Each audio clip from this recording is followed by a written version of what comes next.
Hello, hi. భీష్ముడు ఆజన్మ బ్రహ్మచారిగా ఉండడానికి గల కారణం ఈరోజు మనం తెలుసుకుందాం. భీష్ముని పాత్ర మహాభారతంలో ఒక గౌరవప్రదమైనది.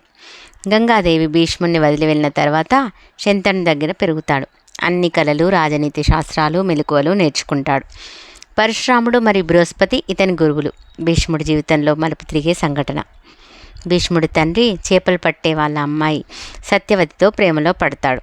శంతనుడు వెళ్ళి అమ్మాయిని పెళ్లి చేసుకుంటానని వాళ్ళ పెద్దలను అడగగా, నువ్వు మహారాజువి కావచ్చు, కానీ మా అమ్మాయి నీకు రెండవ భార్యనే కదా, నీ మొదటి సంతానం అనగా భీష్ముడు కాబోయే రాజు.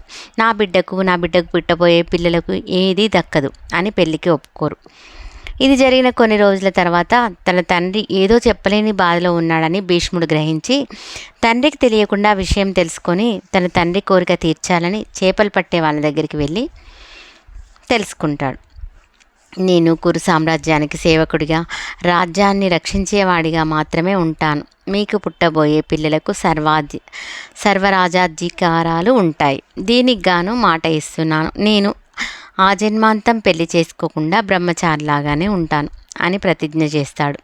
ఈ మాటకు కట్టుబడి తన సవతి పిల్లలు సింహాసనాన్ని అధిష్ఠిస్తే తను మాత్రం కురు సామ్రాజ్యాన్ని రక్షించే ముఖ్యమైన పాత్రలోనే ఉండిపోతాడు.